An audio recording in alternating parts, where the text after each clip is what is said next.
Mesdemoiselles, Messieurs, bonjour. Au micro, Jacques Roger, la première chronique d'Arsène Legrand en 2022.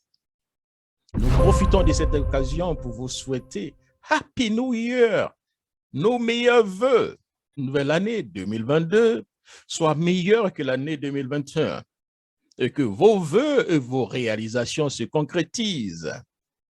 Alors, quant à nous, nous allons parler donc d'un sujet assez important, surtout des sanctions des chefs d'État de la CEDEAO contre le Mali. On peut le dire, un coup d'épée dans l'eau. Des sanctions ayant pour but de faire révolter le peuple malien contre la junte militaire.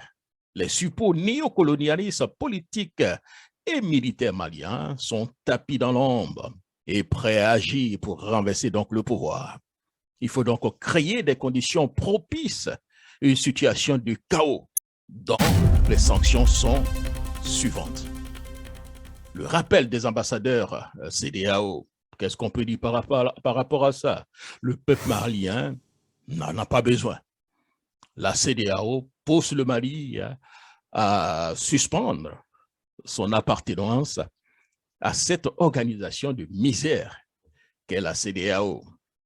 La deuxième sanction, fermeture des frontières CEDEAO. Je pense à ce niveau aussi peine perdue, parce que les frontières algéro-maliennes, cette frontière restera toujours ouverte. De toute façon, les frontières terrestres sont restées fermées officiellement depuis le début de la pandémie à COVID-19. Troisième sanction, la suspension des transactions CEDEAO à l'exception des premières nécessités et médicales. À ce niveau, pas de problème. Une opportunité d'affaires pour des Algériens. Quatrième sanction, gel des actifs maliens au sein de la BCAO. Je pense que c'est une excellente opportunité pour le Mali de quitter donc le franc CFA. Soit le Mali crée sa propre monnaie, soit le Mali adopte la monnaie de l'Algérie pour le moment. En attendant, cinquième sanction, gel des aides. De quelle aide? Nous nous posons donc la question. Pour conclure, cher ami, comme le Mali n'est plus fréquentable, il faut dire donc les ambassadeurs de la France, des pays de l'Union européenne doivent aussi fermer et leurs diplomates doivent quitter immédiatement le Mali. C'est ça aussi la logique, cher ami. Le Mali est dans une position où elle peut et doit facilement réagir pour arracher son indépendance totale vis-à-vis de la France. Que l'armée française quitte aussi le Mali dans son entièreté. Happy New Year, cher ami. Bonne heureuse année et une autre rendez-vous d'Arsène Legrand très bientôt. Au revoir. Le Mali et la Guinée demeurent suspendus des instances de la CEDEAO. Un sommet extraordinaire de l'organisation sous-régionale s'est donc tenu ce dimanche à Accra, au Ghana. Résultat, nouvelles sanctions contre les autorités de la transition malienne et puis maintien des sanctions existantes contre les auteurs du coup d'État du 5 septembre dernier en Guinée-Conakry. Serge Daniel est notre envoyé spécial à Accra. Selon plusieurs témoins ici à Accra, lors du huis clos des chefs d'État de la communauté économique des États de l'Afrique de l'Ouest, les autorités maliennes ont été durement critiquées par la majorité des intervenants. Surtout que Bamako a écrit officiellement pour annoncer que les élections législatives et présidentielles ne se tiendront pas comme initialement prévu fin février 2022, d'où les sanctions annoncées et qui entrent immédiatement en application. Jean-Claude Cassier-Brou, président de la commission de la CEDEAO. Donc c'est toutes les autorités de la transition qui sont concernées par ces sanctions qui vont entrer en application immédiatement. Ces sanctions vont concerner essentiellement, bien sûr, l'interdiction des voyages, le gel de leurs avoirs financiers et ça va affecter également les membres de leur famille. En décembre prochain, la communauté économique des États de l'Afrique de l'Ouest ferait une nouvelle évaluation de la situation au Mali et pourrait, dit-on ici, prendre de nouvelles sanctions. La situation en Guinée était également abordée au cours de la même rencontre. Pour suivre de près la situation à Conakry, un diplomate ghanéen connu, Mohamed Ibn Chambas, était désigné représentant de la CEDEAO sur place. Serge Daniel, Accra, RFI.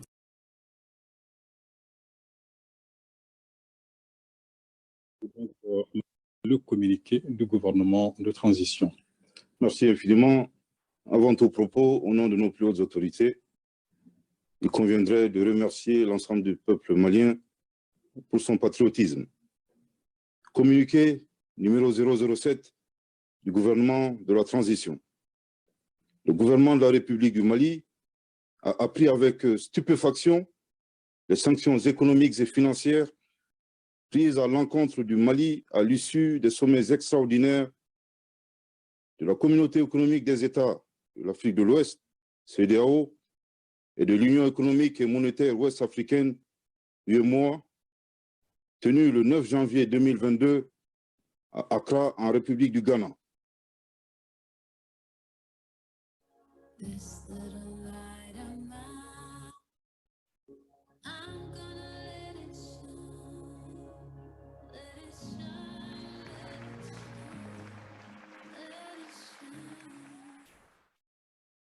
Ces mesures contrastent avec les efforts fournis par le gouvernement et sa disponibilité au dialogue en vue de trouver un compromis avec la CEDEAO sur le chronogramme des élections au Mali.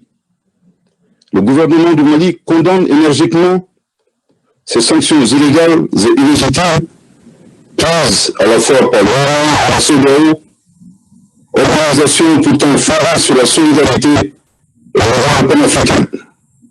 Curieusement, au moment où les forces armées engrangent des résultats spectaculaires dans la lutte contre le terrorisme, ce qui n'était pas arrivé depuis plusieurs décennies.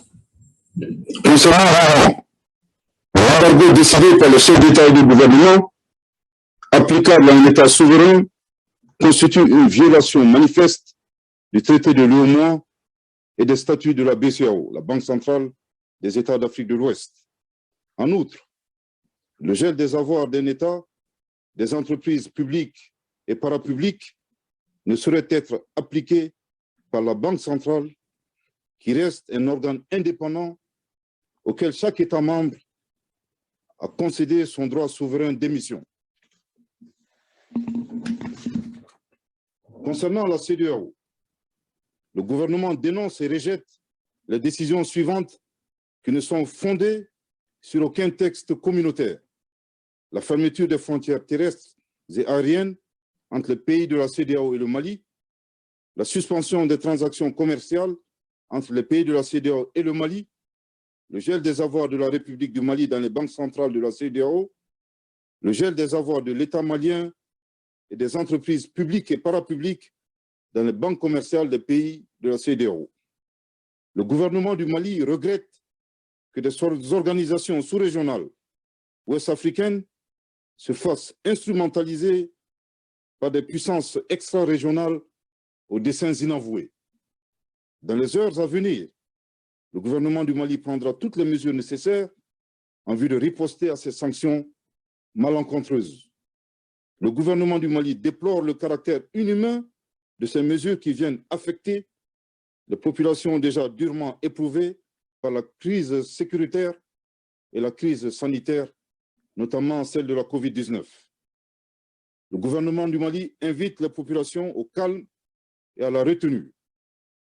Face à toute éventualité de déploiement de forces étrangères contre notre pays, le gouvernement du Mali appelle les forces de défense et de sécurité, ainsi que la population, à redoubler de vigilance et à rester mobilisée.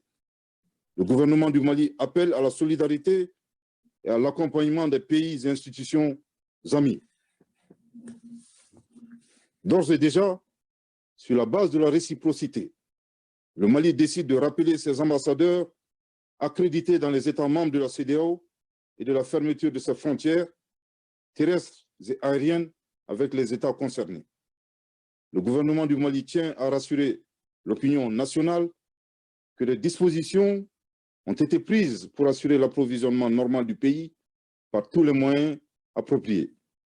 Au regard des violations répétées des textes, principes et objectifs de ces organisations, le gouvernement du Mali tirera toutes les conséquences et se réserve le droit de réexaminer sa participation à ces entités. Bamako, le 9 janvier 2022. Merci de votre très aimable attention.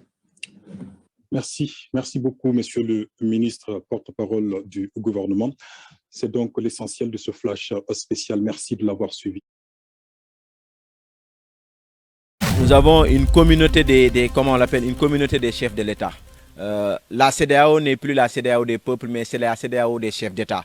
Parce que les chefs d'État, à un moment donné, se sont pris comme un syndicat unique pour défendre leurs intérêts. Ce qui s'est passé au Mali, on nous parle de principe de bonne gouvernance. Oui, principe de bonne gouvernance pour des chefs d'État qui ont compris réellement qu'est-ce que la bonne gouvernance. Mais de tous ces chefs d'État qui parlent, la majorité d'entre eux, mais allez dans leur pays pour voir est-ce que réellement il y a une bonne gouvernance. Une bonne gouvernance, c'est la lutte contre la corruption. Une bonne gouvernance, c'est la lutte contre l'impunité. Une bonne gouvernance, c'est instaurer une bonne justice. Mais malheureusement, dans ces pays-là, où ces chefs d'État qui prônent la bonne gouvernance au niveau de la CEDEAO, vous allez dans leur pays, vous allez vomir. Pourquoi? Parce que ce ne sont pas des exemples, ce ne sont pas des références. Et nous parlons de bonne gouvernance. Bonne gouvernance au nom de quoi? Si vous avez créé un syndicat de la CEDEAO pour vous protéger, vous, chef d'État. Sachez que le peuple aussi va créer son propre syndicat et vous comprendrez par là quand Rousseau vous parle du peuple, de la souveraineté du peuple. Et les chefs d'État ouest-africains qui constituent d'ailleurs la communauté de la CEDEAO n'ont rien compris en des jeux, dans ces mots-là où ils prônent la bonne gouvernance et autres là. Vous prenez la bonne gouvernance. Pour ce qui s'est passé au Mali, vous n'avez pas su que votre collègue, à savoir IBK, Ibrahima Boubacar Keïta, comment il gérait le Mali. Vous ne le savez pas. Et vous autres, même Macky Sall, vous ne savez pas comment Macky Sall gère le Sénégal. Et les autres présidents, Alpha Condé, vous ne savez pas comment il gère la Guinée. Vous ne savez pas comment Ouattara gère la Côte d'Ivoire. Et vous vous permettez de dire que dans les principes, vous voudrez sanctionner le Mali. Vous sanctionnez le Mali. Nous, en tant que peuple, on va se lever, on va ouvrir les frontières. Parce qu'encore une fois de plus, ces chefs d'État-là ne sont là que pour leurs propres intérêts. Et nous autres, qu'est-ce que nous allons faire en tant que peuple? On nous parle d'une souveraineté du peuple. Le peuple, il est souverain. Ce que le peuple veut, Dieu le veut. Et nous n'allons jamais laisser ces détracteurs de chefs d'État vouloir punir le Mali. Qu'est-ce que les Maliens ont fait? Si vous voulez punir, il faut punir l'armée malienne, mais pas punir le peuple malien. Qu'est-ce que le peuple malien a fait? Si vous êtes devenu président de la République, c'est à cause du peuple et non à cause de vous-même et avec votre farfelu de syndicat de président de la République. Encore une fois de plus, boulez nous yap.